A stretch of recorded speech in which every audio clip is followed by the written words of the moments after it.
Salut tout le monde, bienvenue à un autre épisode de Prise de vue, épisode 28, où cette semaine, dû à un manque d'intérêt du côté cinéma, eh bien, on tourne du côté du streaming, encore une fois, comme je l'ai fait 2 semaines passées, on y va du côté de Amazon Prime avec un film qui s'appelle Deep Cover, genre de action-comédie, qui malheureusement n'a pas vraiment de comédie, mais quand même, un film que j'y donne une note de 6.5 sur 10.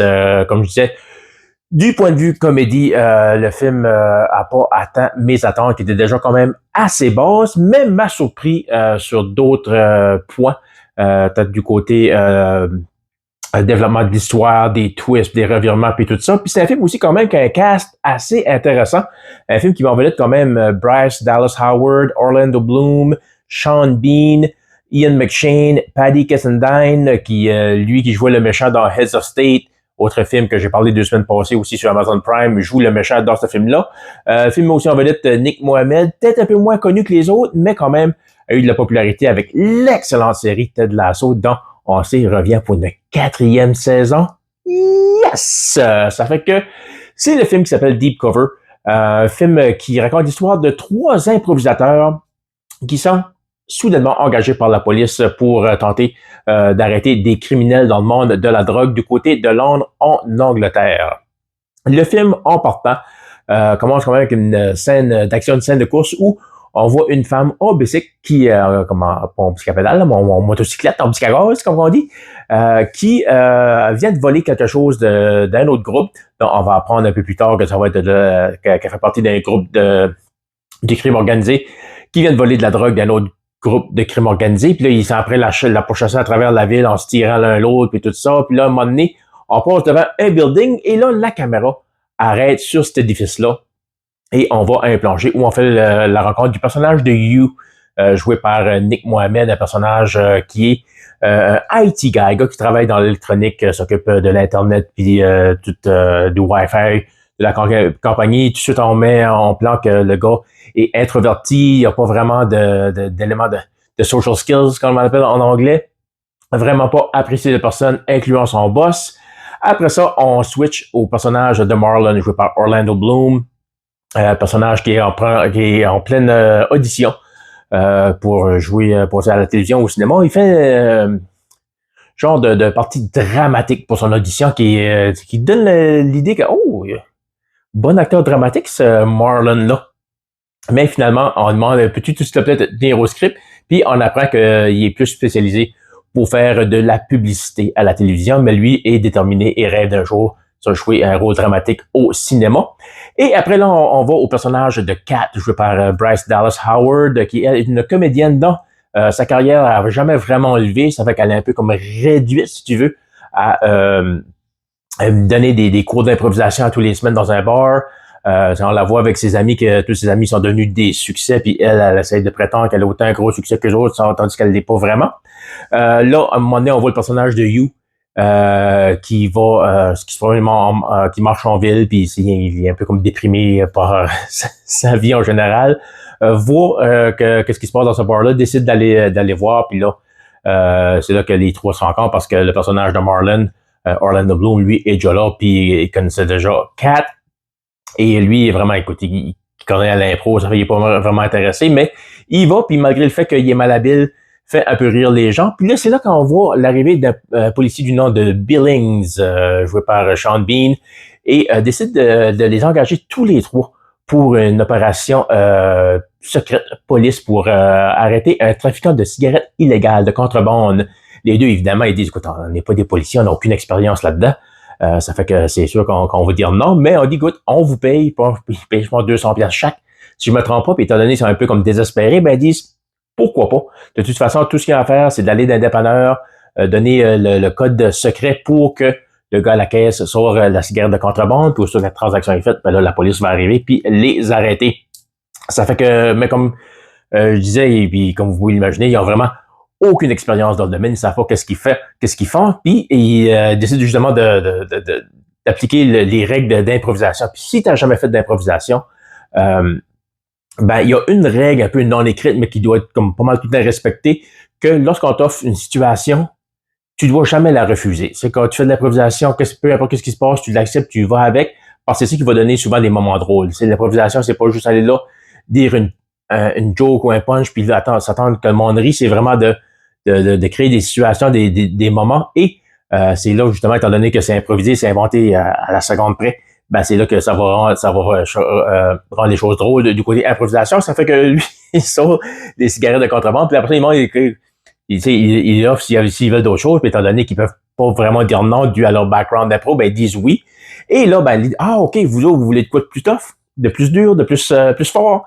Pas de problème, là, ils appellent son contact, puis là, ils apportent justement à la gang de crime organisé qui vendent de la drogue, puis là, après ça, l'autre gang se sont fait voler, voilà, pour les accuser, puis là, ils sont vraiment comme par-dessus leur tête. Ils sont vraiment comme, OK, là, c'est vraiment pas pour ça qu'on a signé, mais là, le policier, lui, dit, écoute, c'est plus gros qu'on pensait, oui, mais vous êtes ils vous font confiance parce que vous avez réussi à vous prouver faire vos preuves, parce que le personnage de Marlon, Orlando Bloom, qui rêve de faire la dramatique, lui, il voit ça une opportunité pour lui, justement, d'être dramatique, d'être sérieux, puis d'être intense. Ça fait que lui, il embarque là-dedans à 100%, puis là, il joue le tough guy jusqu'à temps que, comme vous pouvez l'imaginer, plus tard dans l'histoire, ça lui revient en pleine face. Ça fait que, malgré qu'ils sont bien stressés, qu'ils savent pas ce qu'ils font, ils se sentent un peu forcés justement pour continuer. Puis c'est là vraiment que tout va commencer à déraper par eux autres, parce que là, Fly, Paddy Cassandine va leur présenter leur gros boss qui est joué par Ian McShane, que vous connaissez dans les films de John Wick.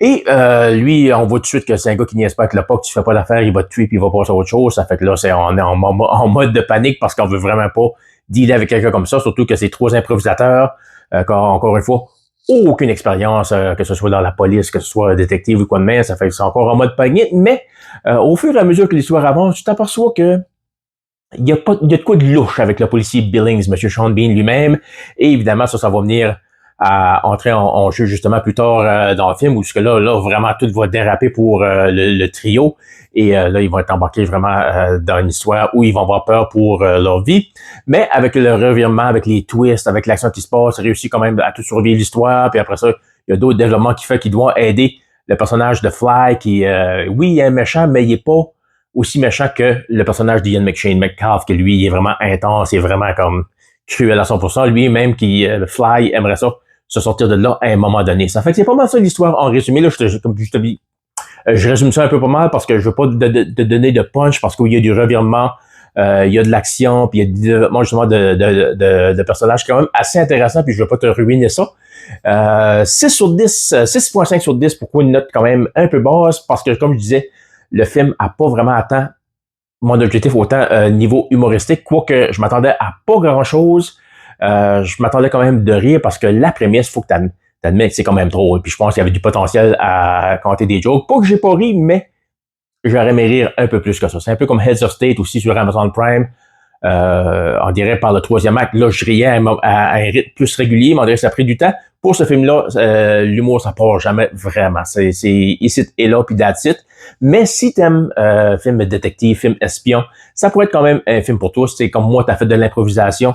Ça aussi, de ce côté-là, ça peut t'intéresser parce que justement, on est quand même fidèle à l'art de l'improvisation, surtout quand ils sont dans des situations périlleuses qui pourraient mettre leur vie en danger et continuer à improviser puis qu'on va pas décrocher. Ça, c'est quand même, ça fait des beaux moments. Puis j'aimais aussi comme les acteurs et les actrices, on dirait qu'ils semblent avoir du fun ensemble. Aucune des scènes, aucune des interactions. Il y a rien qui semble forcé là-dedans. Ça semble être vraiment du beau travail d'équipe. Ça fait que c'est un film quand même qui passe assez bien, là, qui est pour 1h40 peut-être. Je sais pas, c'est en bas de 2 heures. Je le sais, là, je me rappelle plus, mais puis c'est sur Amazon Prime. Ça fait que écoute, t'as rien d'autre à écouter un jour de pluie. Puis t'es abonné à Prime. T'aimes les films caractère police, détective. Ça pourrait être un film pour toi. En ça, puis Heads of State, je te recommande Heads of State en premier, mais Deep Cover est là pareil quand même, si tu cherches de quoi, juste pour passer le temps. Ça fait que c'est pas mal juste ça que j'avais pour toi cette semaine, un peu un step down après l'excellent Superman qu'on a parlé de la semaine passée. Mais pour les 2 prochaines semaines, on a des gros films qui s'en viennent. La semaine prochaine, ça va être probablement 2 films avec, encore une fois, sur le streaming. Ça va du côté de Netflix avec Happy Gilmore 2, suite de Happy Gilmore, bien sûr, qui m'a envoyé Adam Sandler, paru originalement en 96, un film que c'était à peu près de mon âge, un film qui a marqué ta vie à un moment donné, parce que c'était un film qui n'a pas fait grand-chose au box-office, mais aujourd'hui est considéré comme un cult classique parce que c'était une époque, justement, quand t'allais à l'école, au collège, à l'université, une coupe de bière d'alcool, puis c'est un film que tu écoutais, puis tu faisais bien rire. Ça fait que, stressé d'avoir une suite à ce film-là, justement, un de mes films que j'apprécie beaucoup, qui a marqué ma vie, justement, dans les années 90. Ça fait, je ne sais pas à quel point c'était nécessaire, mais ça reste à voir ce qu'on va nous offrir de ce côté-là. Et bien sûr, on va parler de Fantastic Four First Steps. Et oui, on se relance dans l'univers super-héros, mais cette fois-ci du côté Marvel. Hâte de voir ce que ce film-là va nous offrir. C'est un peu excitant parce que c'est comme des nouveaux personnages qui arrivent dans l'univers Marvel, quoique les Fantastic Four, ça fait des années que ça existe. Ça fait qu'on va en parler avec plus de détails la semaine prochaine, justement du côté de l'existence des Fantastic Four et à savoir pourquoi ils arrivent juste là aujourd'hui.